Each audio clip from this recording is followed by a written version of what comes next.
골로새서 3장 1절에서 11절까지의 말씀 우리 한 절씩 교독하도록 하겠습니다.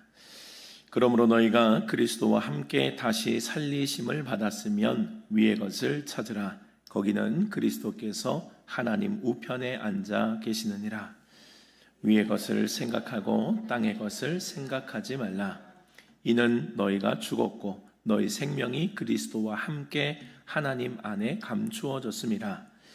우리 생명이신 그리스도께서 나타나실 그때에 너희도 그와 함께 영광 중에 나타나리라.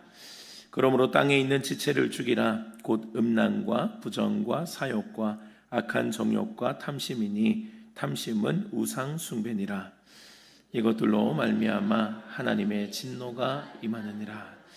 너희도 전에 그 가운데 살 때에는 그 가운데에서 행하였으나 이제는 너희가 이 모든 것을 벗어버리라.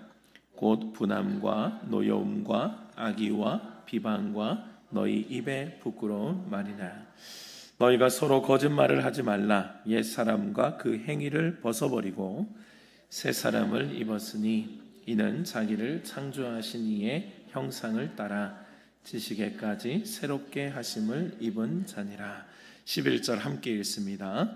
거기에는 헬라인이나 유대인이나 할렙하나 무할렙하나 야만인이나 수구디아인이나 종이나 자유인이 차별이 있을 수 없나니 오직 그리스도는 만유시요 만유 안에 계시니라. 아멘.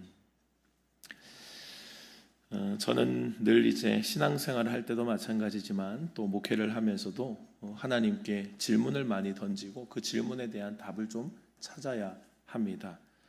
그 질문을 답을 찾아야 제가 그 길을 또 마음을 다해서 걸어갈 수 있으니 그런 것 같아요. 특별히 이제 담임 목회를 하면서도 많이 묻습니다. 하나님께도 묻고 스스로에게도 묻고 많이 물어요. 우리 교회를 보면서도 제가 많은 질문을 하나님께 드리거든요. 특별히 우리 교회 제가 담임 목회자로 있습니다만 저는 저의 부족함과 약함을 참 잘 알거든요. 말씀의 부분과 많은 부분들 약함을 잘 알아요. 자존감이 높으신 분들은 이제 거기에 대한 자부심과 이런 것들이 있는데 저는 별로 그런 말씀에 대한 이게 자신이 없어서가 아니라 그냥 하나님은 저도 쓰시고 옆에 있는 목사님도 귀하게 쓰신다는 것을 저는 너무 잘 알고 있거든요. 그래서 제가 정답이 아니다라고 하는 것은 저에게는 너무도 분명해요. 제가 정답이 아니라 하나님이 쓰시는 귀한 종들이 얼마든지 많이 있고 저도 그 중에 한 사람이 되고 싶은 사람이지만 그 한 사람이 되어 있다라고 제가 자신 있게 이야기하기는 어렵고 그저 향해 가는 사람이거든요. 제가 가장 좋은 목회자가 아니라는 거죠. 그러니까 우리 교회를 선택해서 우리 교회에 올 때에 저 목사님이 가장 좋은 목회자다. 이거에 대한 자신감, 그 부분들은 제가 다른 목사님들도 많이 좋다는 것을 제가 알고 있으니까요. 우리 세종교회 환경을 봐도요, 여러분들 그러합니다. 세종교회 환경도 좋지 않잖아요. 늘 어렵고 힘든 환경, 또 여러분들의 또 마음에 저와 같은 또 부담감과 또 짐을 가지고 계신 분들도 아마 많으실 거라고 생각을 합니다. 늘 열악한 환경과 어려운 우리들의 환경들을 보고 우리가 참 마음에 짐 아닌 짐을 지고 또 리더들은 더 그렇게 우리 함께 걸어가고 있다고요. 그래서 저는 질문을 던져보는 거예요. 왜 우리 교회에 모여야 하는가? 이런 질문들 있잖아요. 목사도 마찬가지고 우리의 환경도 마찬가지고 모든 것들이 열악하고 그런데 왜 우리 교회에 모여야 될까라고 하는 것. 저는 교회는 모여주면 안 된다고 생각하거든요. 저는 철저하게 그건 믿어요. 제가 세종에 내려올 때도 마찬가지였지만 왜 많은 교회 중에 내가 또 교회를 또 담임 목회자로 그렇게 사역해야 되는가. 근데 교회는 절대로 와주는 곳 아닙니다. 그래서 제가 누군가 도와주신다 이런 거 하실 때는 저는 절대로 오지 마세요. 안 도와주셔도 됩니다라고 이야기를 하지 오셔서 좀 도와주세요 이런 이야기를 지금까지 해본 적이 없어요. 왜냐하면 우리 교회가 어렵지 않아서 그런 것이 아니라 교회는 도와주는 곳이 아니에요. 교회는 내가 은혜 받는 곳이고 주님을 진정으로 이 교회 안에서 역사하시는 그 주님을 믿고 그 주님을 향해서 내가 살려고 뛰어드는 곳이지 살려주는 곳이 아니라고요. 내가 살려주는 사람이 되면 안 된다고요. 교회는 그렇게 연약한 곳이 아니에요. 교회 주인은 하나님이시기 때문에 그렇습니다.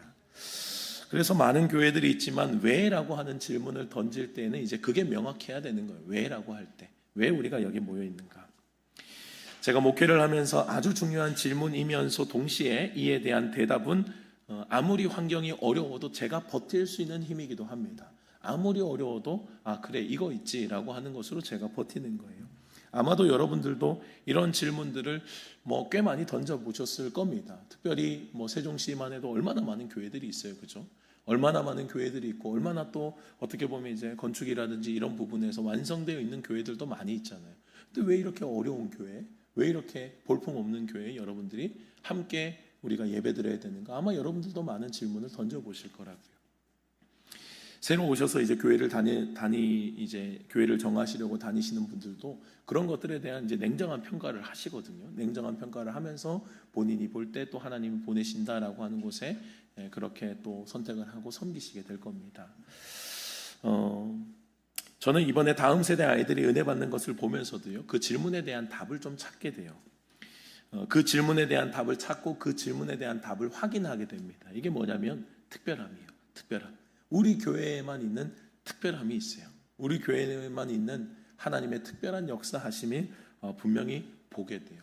그게 너무너무 감사한 거예요. 저는 목사로서 또 믿음의 선배로서 그 모습을 보니 너무너무 좋은 거예요. 우리 교회에 있는 특별함, 우리 교회에 있는 화려하지 않지만 우리 교회에 있는 하나님께서 역사하시는 그 중심, 그것을 보게 되니까 너무너무 감사하고 아이들에게도 자신이 있는 거예요. 아이들이 그렇잖아요. 우리 교회 때문에 우리 교회 와서 환경도 어렵고 상황도 열악한 우리 교회 와서 아이들이 더 먹을 수 있는데 못 먹는다면 이거 얼마나 불편한 이야기예요, 그죠? 저는 그렇게 되기를 원하지 않거든요. 우리 성도님들도 저는 마찬가지 마음으로 늘 대합니다.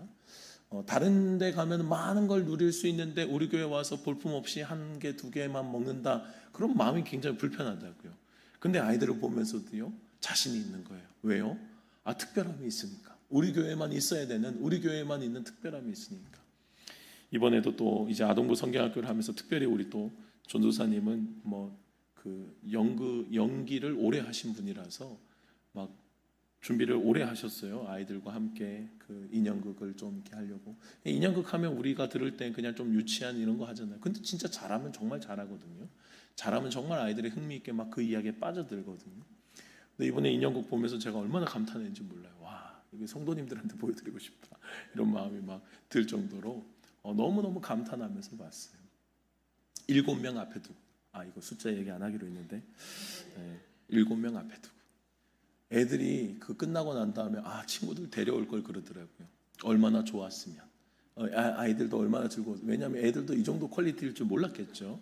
그러니까 아이들도 그냥 애들 데려오면 괜히 내가 미안해지. 여러분들 애들도 전도할 때요, 그거 냉정하게 생각해요. 우리 교회 데려와서 내가 친구들한테 부끄러움이 있을지 없을지 그거를 애들도 그걸 계산한다고요. 그러니까 애들이 그거 보고 난 다음에 데려올 걸 그런다고요. 왜요? 먹을 게 있었다는 거예요. 먹을 게 볼품이 있었다는 거예요. 애들도 그걸 냉정하게 판단해요. 7명 앞에 두고 거의 진짜 몇백 명 앞에 할 수 있는 인형극을 막 몇천 명 앞에 할 수 있는 인형극을 하고 있으니까 제가 그걸 보면서 이 아이들은 웬 은혜고 웬 복이냐 싶은 거예요. 그것뿐만이 아니라 예배와 중심과 또 막 선생님들이 달려들어서 더 많은 아이들의 수보다 더 많은 선생님들이 달려들어서 그 아이들을 대해주는 그 진심들, 제가 그걸 보면서 얼마나 마음이 감사한지 몰라요. 이 특별함이 있다고요. 이 특별함. 여러분들, 우리 하나님께서 우리 교회에게 부어주신 특별한 은혜와 우리에게만 만나주시는 그 하나님의 그 만남이 있기 때문에 오늘도 우리가 이 자리에서 예배하는 줄로 믿습니다. 여러분들 이것을 확신하셔야 돼요. 안 그러면 자꾸 흔들려요. 저 옆에 가면 더 좋은 게 있나? 여기 가면 더 좋은 게 있나? 이런다고. 여러분들 확신하셔요. 저는 확신해요. 저는 우리 교회에 자신이 있어요. 우리 교회에 자신이 있다는 것이 우리 환경에 자신이 있고 이런 게 아니라 하나님이 살아 역사하시는 교회라는 것에 정말 자신이 있어요. 이것은 아는 분만 알아요. 아는 분만. 이거 못 느끼면은 대화가 안 되고요. 아는 분만 안다고요. 어제 우리 교회에서 부흥 집회를 인도하셨던 선교사님께 몇 년 만에 제가 좀 연락을 받았어요. 이번에 선교사님께서 이제 쓰신 책이 출간이 되면서 그 책을 저에게 한 권 좀 보내주고 싶으시다고 이렇게 좀 말씀을 해주셨어요. 몇 년 전입니다. 벌써 몇 년 전이기 때문에 사실은 뭐 외부 활동을 많이 하시는 분이세요. 만나는 교회가 한두 교회가 아니에요. 그런데도 불구하고 세종교회를 기억해 주시고 또 저를 기억해 주신 것도 너무 감사했거든요. 제가 막 연락을 막 드리거나 막 그런 성향이 제가 안 돼요.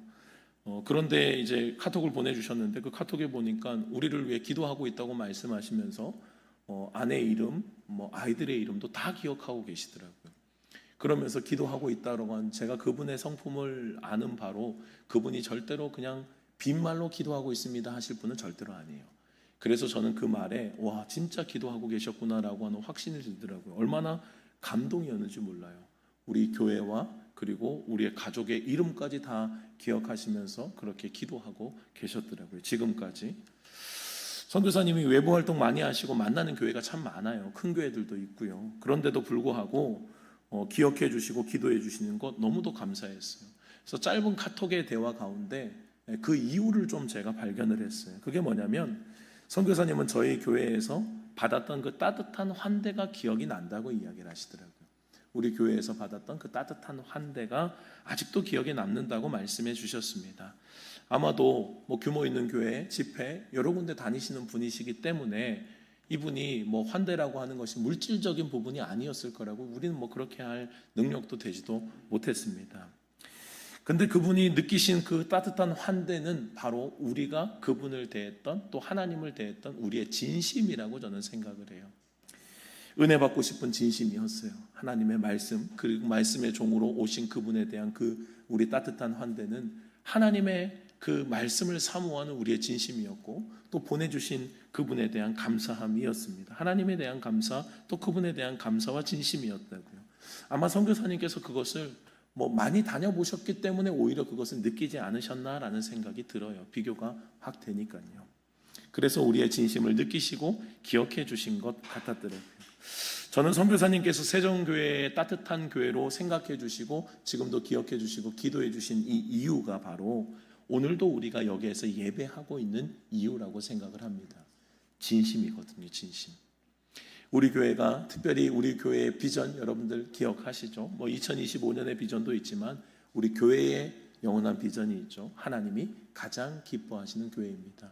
이게 뭐 경쟁에서 이기겠다는 말이 아니잖아요. 이것은 우리의 진심이에요. 주님을 택하겠습니다. 하나님만 택하고 사람 택하지 않겠습니다. 이제 내가 사람들에게 기뻐하랴 하나님에게 기뻐하랴 하나님께 기뻐하랴. 지금까지 사람들의 기쁨 구하였던 난 그리스도의 종이 아니니라. 여러분도 우리가 선택해야 되고 우리가 걸어가는 것은 이 길의 진심이거든요. 하나님을 향한 진심이에요. 이번에 다음 세대 여름 사역을 진행하면서도 여러 가지 부족한 면도 많고 환경적으로 뭐 열악한 건 뭐 말할 것도 없죠, 여러분. 그런데 저는 우리 교회가 다음 세대의 진심인 것을 보면서 얼마나 그것이 감사한지 몰라요. 다음 세대의 진심이고요. 그것이 곧 하나님을 향한 진심이었다고요. 여러분들 이 진심은 언제나 통하게 되어 있어요. 다음 세대에게도 이 진심이 분명히 새겨진 줄로 믿습니다. 더 나아가서 하나님께도 이 진심, 우리의 하나님을 향한 진심이 분명히 전달될 줄로 확신합니다. 많은 교회들이 있지만 좋은 교회들이 있지만 오늘도 우리가 여기에서 함께 예배하는 분명한 확신과 이유가 돼야 되는 거예요. 이것이 주님을 향한 우리의 진심이 있기 때문에 중심이 있기 때문에 오늘도 우리는 몇 명 안 되는 성도님이지만 그러나 하나님께서 기뻐하심을 알기에 오늘도 우리는 우리의 예배, 거룩한 예배를 하나님 앞에 올려드리고 있다고요. 여러분들 중심과 진심이 통하려고 한다면요, 여러분 이것에 대한 세계를 알아야 돼요. 중심과 진심은요 통하는 자들이 알지 통하지 않으면 이것을 알 수가 없어요. 알 길이 없어요. 그냥 겉으로 보이는 것들로만 판단하게 되어 있다고요. 하나님을 경험하지 못한 사람들은요 이 진심이 뭔지 이 중심이 뭔지 이해를 못해요. 그러니 그냥 겉에만 보고 그냥 돌아다니면서 정하는 거고 결정하는 거예요. 왜요? 그냥 내가 경험한 적이 없으니까 그것만 있으면 전부라고요. 환경 좋으면 되고 뭐 있으면 되고 그냥 예배 드리면 되고 그냥 다 되는 거예요. 거기에 대한 중심과 진심을 볼 줄 모르면 중심과 진심이 있어도 느끼질 못하고 그것을 발견하지 못한다고요. 경험해보지 못했으면 여러분들 어쩌면 너무도 당연할 수도 있어요. 이것을 경험해봐야 알죠. 좋은 교회가 좋은 교회라는 것을 여러분들 중심이 없는 사람이 좋은 교회가 좋은 교회라는 거 어떻게 알겠어요? 중심이 없는데 어떻게 알겠어요? 중심이 없는 사람들 그 껍데기만 보고 다닌다니까요. 그것을 판단할 수 있는 기준 자체가 없어요. 제가 전에 외부 집회에 가서도 이 주제로 말씀을 좀 전한 적이 있습니다. 헌신 예배였어요.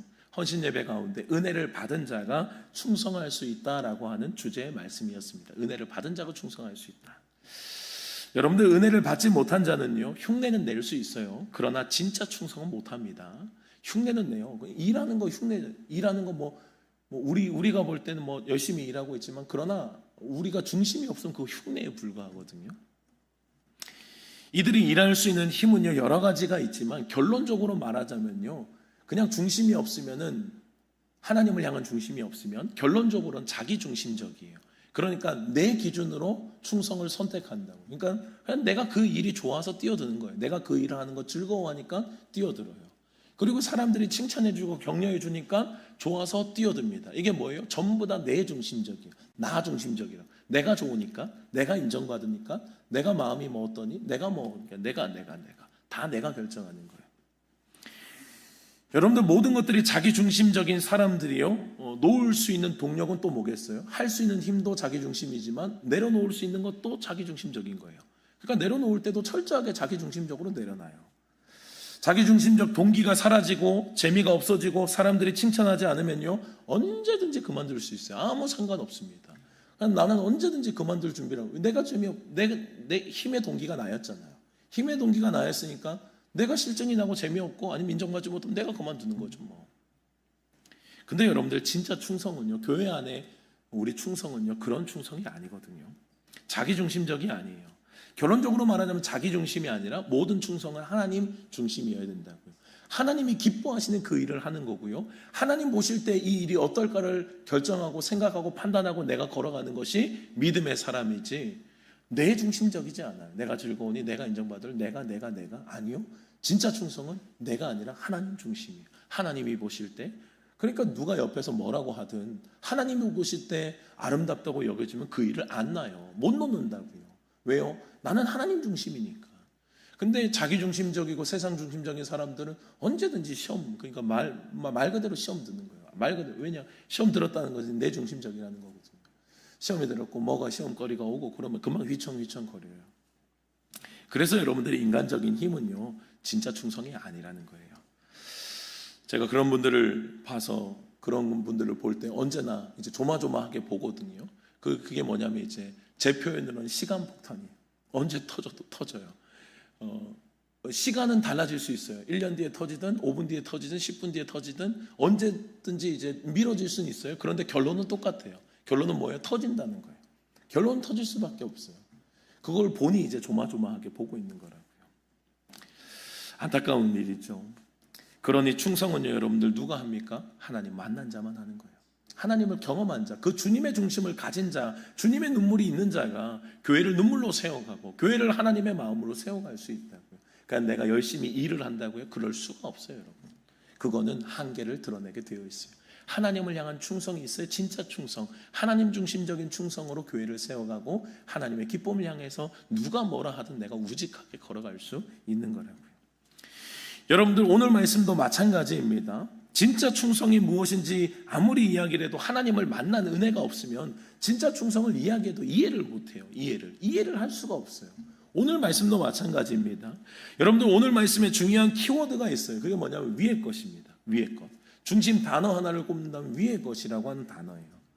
이전의 말씀을 보면요, 위의 것을 생각하고 땅의 것을 생각하지 말라. 우리 대충 어떤 느낌인지 여러분들 아시겠죠?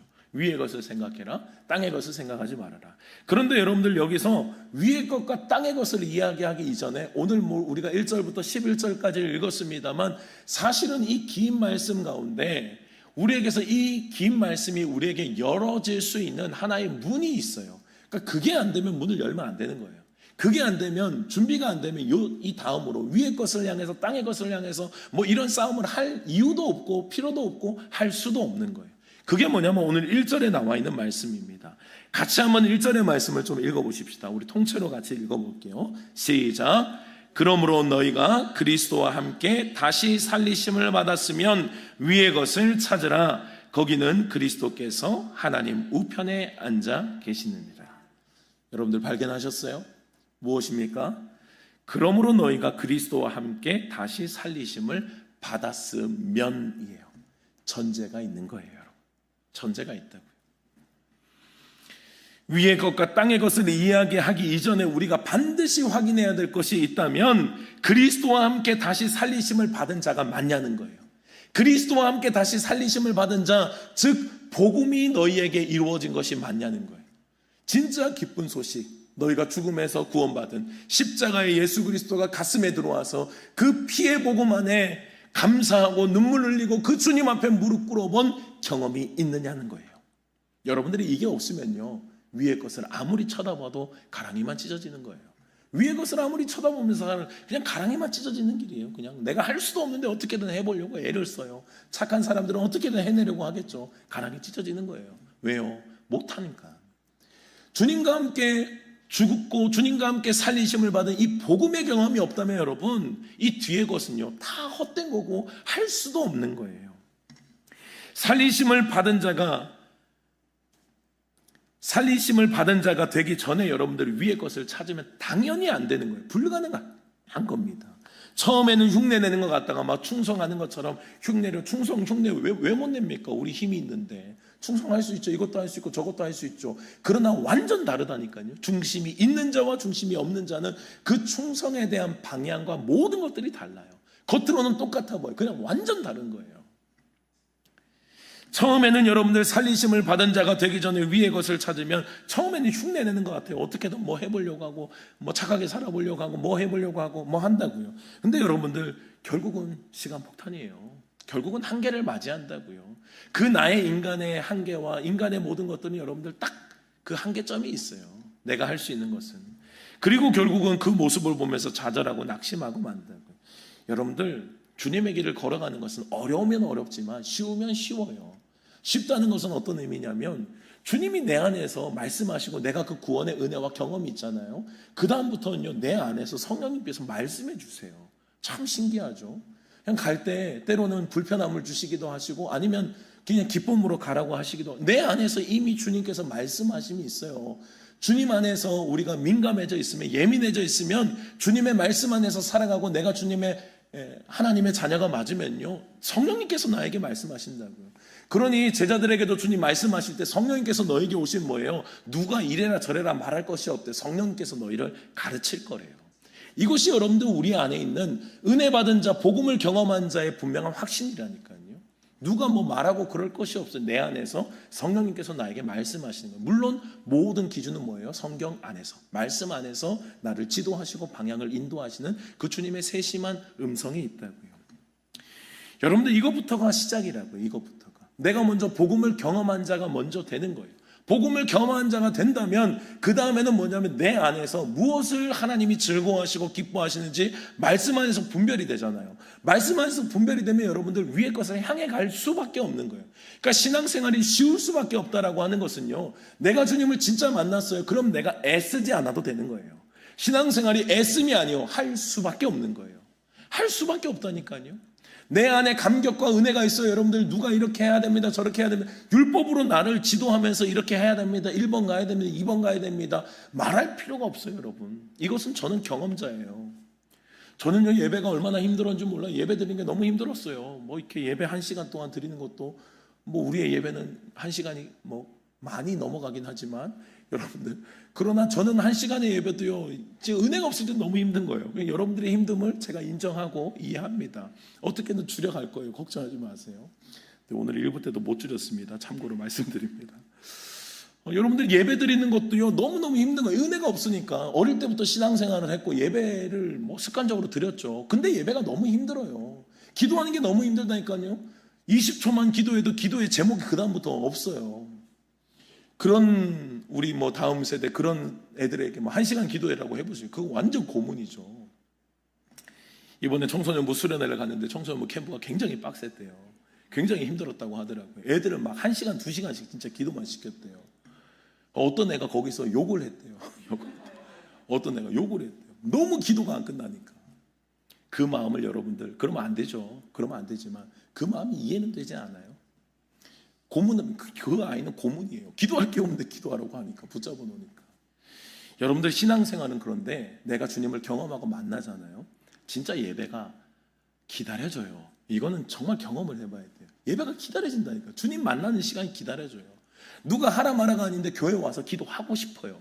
그러니까 신앙생활이 여러분들 우리가 진짜 신앙생활이 편해지고 자연스러워지고 신앙생활에 정말 은혜를 누리려면요, 주님을 만나는 수밖에 없어요. 주님을 경험하고 만나야 그 뒤에가 열린다고요. 그 뒤에 위의 것을 보고 갈 수 있는 거예요. 근데 위의 것을 보는 것이 내가 주님을 만나지 않았어요? 내가 주님을 경험한 적이 없어요? 복음이 나에게 열리지 않았어요?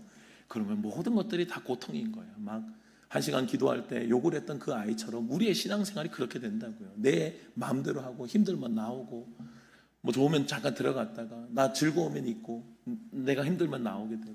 그러니까 신앙생활 모든 것들이 즐거움과 재미로 하게 된다. 정말 주님을 만나면요, 여러분 열리는 거예요. 기도 1시간 해라가 아니라 1시간 할 수밖에 없고요.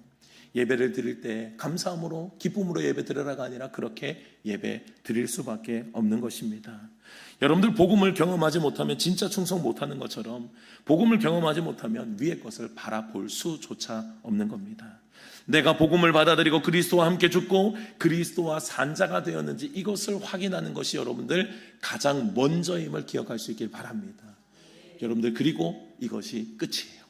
저는 제가 아는 신앙의 가장 정점이 있다면요, 이 피의 복음이에요. 이 피의 복음이요, 시작이자 끝이에요. 여기 더 이상이 없어요, 여러분. 사도 바울이, 예수님의 제자들이 여러분들 가는 곳마다 뭐 전했어요, 여러분? 그들이 배운 거 얼마나 많습니까? 그들이 배운 거 참 많이 있어요. 예수님 따라다니면서 기적도 많이 받고 기적의 원리, 믿음의 원리 뭐 이런 거 많잖아요. 근데 그거는 세부적인 이야기고요. 그들이 먼저 가서 그들이 가장 먼저 선포했던 건 뭐냐? 복음만 선포하는 거예요. 예수 그리스도의 죽으심 그리고 다시 부활하심, 그것만 증거한다고요. 사도 바울과 제자들이 그거 전하다고 죽은 거예요, 여러분. 그러니까 신앙의 정수, 신앙의 가장 핵심이 뭐냐? 신앙의 가장 핵심이자 가장 고수의 경지가 뭐냐? 신앙의 절정이 뭐냐? 여러분들 그것이 복음임을 믿으시기 바랍니다. 더 세련된 걸 자꾸 찾으시면 안 돼요. 자꾸 머리만 커지려고 하는 거예요. 그거 없으면서. 그 피의 복음에 정말 가슴 떨리게 주님의 복음을 경험해 보지 못하고 그 주님의 십자가 앞에 울어본 경험도 없으면 자꾸 머리만 커지려고 해요. 자꾸 머리만 커지려고. 더 많이 알려고. 뭐 성령의 막 뭐 여러 가지 뭐 기술들. 물론 그거 여러분들 필요하죠. 근데 여러분들 기적이 중요한 게 아니었어요. 그물이 찢어지는 게 중요했어요? 아니요. 그물을 찢어지게 만들고 명령한 그 주님을 주목하는 것이 베드로의 결정이었다고요. 주님을 만난 사람들은 그 주님을 바라보게 되고요. 주님을 진짜 경험하게 된 사람은 그 주님을 바라보게 되고요. 주님을 경험하지 않는 사람은 어디 쳐다봐요? 찢어진 그물만 쳐다보고 있는 거예요. 저 물고기 삐져나가네. 저 물고기 저 하나라도 더 주어야 되는데. 이게 뭐예요? 위의 것을 바라보는 자와 땅의 것을 바라보는 자의 차이예요. 뭐 어딜 바라보고 살아야 되냐? 사랑하는 여러분들이 이 복음을 경험한 자로서 위의 것을 바라볼 수 있기를 주님의 이름으로 축복합니다. 복음을 경험하지 못해도요, 여러분들 교회에서 충성할 수 있어요. 열심을 낼 수 있다고요. 그러면 사람들에게 인정도 받겠죠. 직분도 받을 수 있다고요. 그러나 그게 전부가 아닌 거예요, 여러분. 이거에서 실수하면 큰일 나요. 하나님 앞에는 아무 소용이 없다고요. 그래서 신앙생활을 수십 년 하다가 뒤늦게 자신의 모습 발견하고 주님 앞에 울며 돌아오는 경우가 종종 있잖아요. 있으면 그나마 다행이죠. 없이 그냥 끝까지 가면요, 나는 주님 안에 있는 줄 알면서 세상 가운데 있어서 주님 앞에 갔을 때 무슨 책망을 들을지 모르는 거예요. 먼저 복음을 경험하는 거라고요. 복음을 경험하지 못하면요, 교회 생활의 모든 충성, 예물 모든 거 헛되다고요. 여러분들 예수님을 십자가에 못 박은 자들이 어떤 자들이었습니까? 바리새인, 서기관들, 장로들이었어요. 여러분들 그들의 믿음의 행위가 얼마나 대단한지 모르시죠? 얼마나 그들의 믿음의 행위가 대단했다고요. 그들은요, 박하와 회양과 근처의 11조를 드렸어요. 그런데 이것은 주님께서 화 있을진저 선포하신 그들의 신앙의 행위의 모습이었어요. 마태복음 23장 23절, 화 있을진저 외식하는 서기관들과 바리새인들이여, 너희가 박하와 회양과 근처의 11조는 들이되 율법에 더 중한 바 정의와 긍휼과 믿음은 버렸도다. 그들이 진짜 취해야 될 것은 취하지 못하고, 진짜 믿음은 취하지 못하고, 살아계신 하나님이 아들로 육신을 입고 이 땅에서 공생애의 사역을 할 때 그분을 오히려 죽이는 데 동참하는, 죽이는 데 핵심 인물이 되는 거예요. 그러면 여러분들 주님을 죽이는 핵심 인물이 됐는데 거기에서 내가 11조 이만큼 막 다 작은 곡식도 막 다 세가지고 막 철저하게 드렸습니다. 이거 했습니다. 저거 했습니다. 의미가 있겠어요, 여러분? 하나도 의미가 없는 거예요. 하나도 의미가 없어. 주님 앞에 해야 될 우리의 중심을 버리면요, 어떠한 신앙의 행위도 하나님의 기쁨이 될 수가 없습니다. 나를 위해 죽으시고 나를 위해 부활하신 예수 그리스도를 인정하고 눈물로 예수님의 그 사랑과 은혜 앞에 감사로 설 수 있어야 한다고요. 먼저 이 피의 복음이 나에게 가슴 절절히 적셔지지 않으면 모든 신앙생활이 여러분들 위의 것을 바라보는 것 같지만 의미가 없다고요. 첫 번째는 이거예요. 피의 복음을 먼저 경험하는 것, 십자가를 먼저 경험하는 것, 그 주님의 죽으심 앞에 나도 눈물을 흘리며 주님, 나도 주님을 사랑합니다 고백할 수 있는 이 고백, 여러분들 이것이 저와 여러분들에게 필요한 진짜 복음임을 믿으시기 바랍니다. 여러분들의 심령에 이러한 주님의 복음이 흘러넘칠 수 있기를 주님의 이름으로 축원합니다. 그렇다면 여러분, 그 다음부터는 뭐예요? 위의 것을 바라보며 살아갈 수밖에 없는 거예요. 사도 바울이 권면하자, 위의 것을 이제 좀 바라보며 살아라. 너희 복음을 받은 거 확실하지 않냐? 너희에게 분명히 주님의 죽으심과 주님의 살리심이 너희에게 임하여졌지 않냐? 그렇다면 너희는 어떻게 땅을 보고 살아갈 수 있느냐? 너희 땅의 것을 바라보고 살아가는 미련한 짓을 하지 말라라고 하는 거예요. 위의 것을 바라보며 살아라. 여러분들 만약에 피의 복음을 경험했다면요, 여러분들이 썩어질 땅의 것을 쳐다볼 이유가 이젠 더 이상 없어요. 왜요? 여러분들 구원을 받았다, 복음을 경험했다는 이야기는 뭐냐면 영원한 나라에 대한 백성이 된 거예요. 영원한 하늘나라의 백성이 된다. 그러면 여러분들 이 땅을 살지만, 우리는 이 땅을 살지만 이 땅을 이미 사는 게 아니에요. 이미 영원한 나라를 이 땅에서부터 살아가고 있다고요. 그러니까 우리는 썩어질 이 땅을 향해서 이 땅에서 뭘 더 먹을까, 뭘 더 가질까, 이것이 우리의 관심사가 될 수가 없어요. 왜요?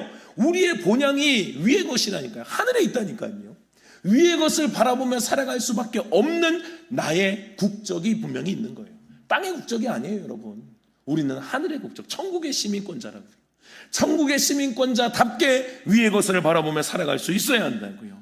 3절의 말씀을 보면 이는 너희가 죽었고 너희 생명이 그리스도와 함께 하나님 안에 감추어졌다라고 말씀을 합니다. 우리가 복음을 경험한 순간부터요, 우리는 누구와 생명이 연결되어? 그리스도와 생명이 연결되는 겁니다. 그리스도와 생명이 연결되어서 우리는 영원히 산다고요. 땅의 삶이 아니라 하늘의 영원한 삶이 우리의 진짜 삶이 되는 것이라고요. 우리가 복음을 경험했다면 이 땅은 위의 것을 준비하는 예고편임을 여러분들 믿으시기 바랍니다. 이 말이 통하려면요, 복음을 경험해야 돼요. 복음을 경험하지 않으면 이 말은요, 그냥 말도 안 되는 이야기예요. 뭔 쓸데없는 얘기를 하냐, 뭔 말도 안 되는, 지금 하나도 더 먹어야지, 하나도 더 주어야지, 하나도 더 가져야지, 하나라도 더 쾌락을 누려야지. 그러니까 여러분들 땅의 것과 위의 것을 바라보고 살아가는 사람들이 이 하나의 차이가 있는 거예요. 복음을 경험했냐 안 했냐. 복음을 경험한 자는 위의 것을 바라봐요. 복음을 경험하지 못하면 여전히 껍데기는 교회에 있는 것 같은데 땅의 것을 파고 사는 거예요. 땅의 것을 어떻게든 더 팔까, 어떻게든 더 가질까. 이 땅이 전부인 줄 아는 사람들은요, 이 땅에서 어떻게든 더 가져야 돼요. 더 누려야 한다고요, 여러분. 없으면 빼앗아라도 가져와야 돼요. 내가 얻을 수 있는 건 어떻게든 다 가져와야 돼요. 그거 아니면 바보라고 해요, 세상은. 네가 누릴 수 있는데 그거 안 찾아 먹어서 너 왜 그렇게 바보냐, 그거 찾아 먹어야지. 세상은 어떻게든 더 뺏어오고 더 가져오고 더 누리고 쾌락을 가지라고 한다고요. 육체의 쾌락을 누려야 하기에 음란한 삶을 살아야 하고요, 어떻게든 가지고 누려야 하니 부정과 사욕과 정심과 탐심을 부리며 살아갈 수밖에 없다고요. 땅에 속한 사람들의 특징이에요. 음란한 삶을 살아갈 수밖에 없고요, 부정과 사욕과 정신과 탐욕을 부리며 우상 숭배하며 살아갈 수밖에 없는 거예요. 땅의 것이 핵심이니까.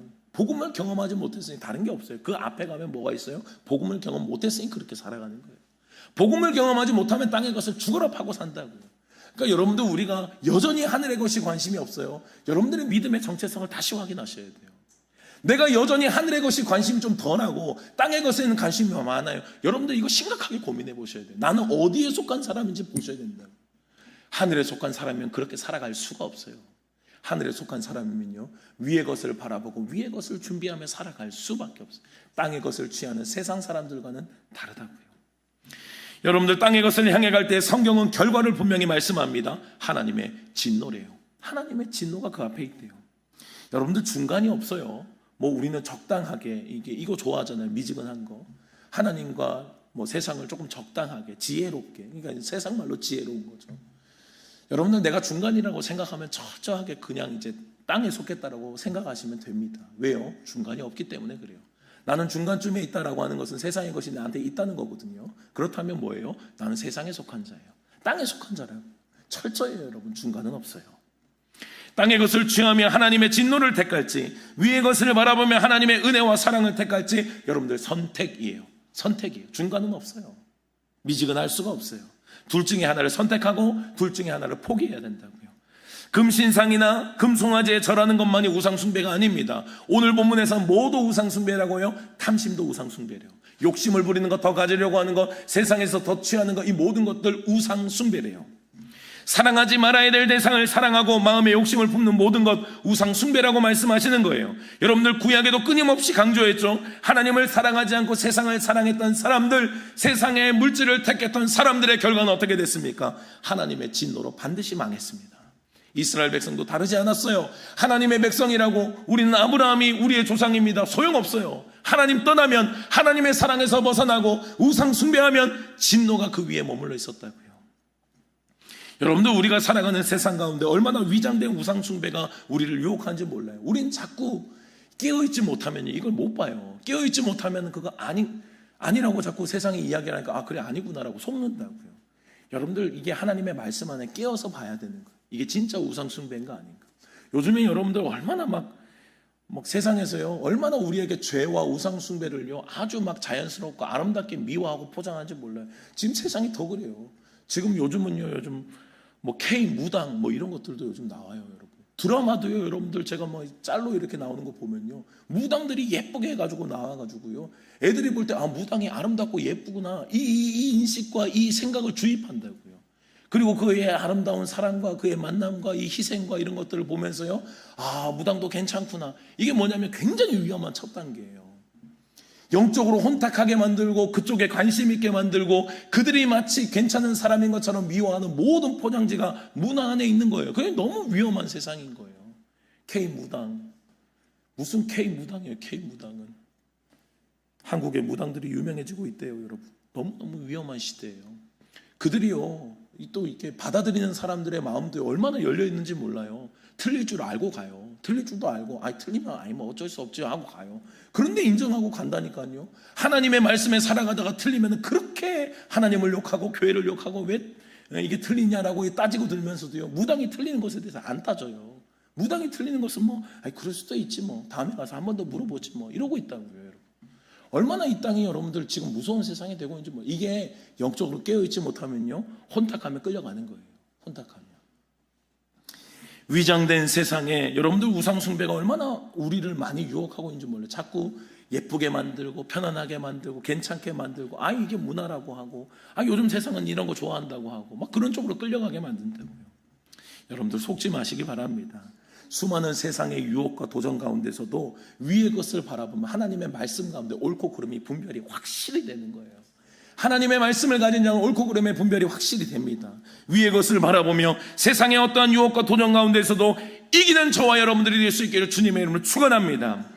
위의 것을 향하는 삶은요, 오늘 본문 이후에 계속되거든요. 그러니까 오늘 본문에서 땅의 것이 무엇인지를 조금 더 이야기를 하고 있고, 이후의 본문을 보면 이제 위의 것을 향하는 삶이 어떤 삶인지 이야기해요. 긍휼, 자비, 겸손, 온유의 삶, 그리고 오래 참음의 삶이고 용서의 삶이고 모든 것들 가운데 사랑을 더하는 삶이라고 골로새서는 가르치고 있어요. 여러분들이 이 모든 것은 뭡니까? 나에게 플러스예요, 마이너스예요? 마이너스예요. 여러분들, 내가 채워지는 삶이 아니라 내가 비워지는 삶이라고. 여러분들, 우리가 위의 것을 바라보며 사는 삶은요, 나를 채우려고 하는 삶이 아니에요. 내 고집, 내 혈기, 화가 나면 그냥 욕 한번 해버리고, 화가 나면 그냥 내 승질 한번 내버리고, 이건 뭐예요? 그냥 내 플러스의 삶이에요. 내가 그냥 계속 더하는 삶이잖아요. 내가 계속 채우는 쾌락을 채우고 물질을 채우고 세상의 것들을 채우는 삶이잖아요. 이거 플러스의 삶이라고요. 근데 여러분들, 위의 것을 향하는 삶은 이상하게 마이너스예요. 참아야 돼요. 오래 참으래요. 승질이 나는데 참으라는 거예요. 사랑할 수 없는데 사랑하라는 거예요. 용서할 수 없는데 긍휼을 베풀라는 거예요. 자비하라는 거예요. 여러분들이 이 모든 것들은 뭐냐면요, 복음에서 시작이 되는 거예요. 왜 복음에서 시작되냐면, 여러분들 복음이 뭐예요? 내가 죽는 건 아니에요. 세례의 의미가 뭡니까? 세례는 내가 죽는 거거든요, 여러분. 세례 받을 때 우리의 고백은 내가 주님을 믿기 때문에 주님과 함께 죽는 거예요. 그리고 세례를 받으면 물에서 올라오면서 우리의 고백은 뭐예요? 그러나 주님과 함께 삽니다. 갈라디아서의 고백처럼 나는 죽고 예수로 사는 삶, 그것이 그리스도인이라고요. 여러분들, 죽은 자가 말이 있어요? 죽은 자는 말이 없어요. 죽은 자는 고집이 없다고요. 죽은 자는 혈기를 부리지 않아요. 죽은 자는 욕심을 부릴 수가 없다고요. 그러니 뭐예요? 마이너스의 삶을 살아갈 수밖에 없는 거예요. 여러분들, 그러니까 복음이 이루어지지 않으면 위의 것을 바라보는 게 얼마나 힘든지를 보세요. 나 아직 안 죽었는데, 나 혈기 부려야 되는데, 나 성질 내야 되는데, 나 지금 내가 어떻게든 내 세상 것으로 날 채워야 되는데, 위의 것을 어떻게 보며 살아요? 복음이 이루어진 자가 사는 거예요. 복음이 이루어질 때 우리의 고백은 뭐예요? 주님, 저 죽었습니다. 주님 안에 저 죽었습니다. 내 안에 주님이 삽니다. 주님의 말씀이 내 안에 살아야 되고 나를 이끌어 가셔야 합니다. 이 믿음의 고백이 그리스도인들의 고백 아니에요? 그러면 여러분들, 죽은 자는 어디를 향해 살아요? 위의 것을 향하여 산다고요. 용서할 수 없는 자, 내가 죽었으니 용서하죠. 내가 긍휼을 베풀 수 없는 자, 내가 죽었으니 긍휼을 베풀 수 있는 거예요. 내 손해라는 거 누가 모릅니까? 계산하면 나오잖아요. 내가 손해라는 거, 내가 저 사람이 나를 만만하게 볼 건가 알잖아요. 그러면서도 나는 죽는 거예요. 왜요? 나는 위의 것을 보며 살아가는 사람이니까. 사랑하는 여러분들, 이 마이너스의 삶이 여러분들의 삶이 될 수 있기를 주님의 이름으로 축원합니다. 사도 바울은 이야기를 해요. 우리에게 찾아오는 고난마저도요, 우리에게 나타날 영광과 비교할 수 없대요. 로마서 8장 18절의 말씀, 생각하건대 현재의 고난은 장차 우리에게 나타날 영광과 비교할 수 없도다. 개역 한글에서는 뭐라고 얘기해요?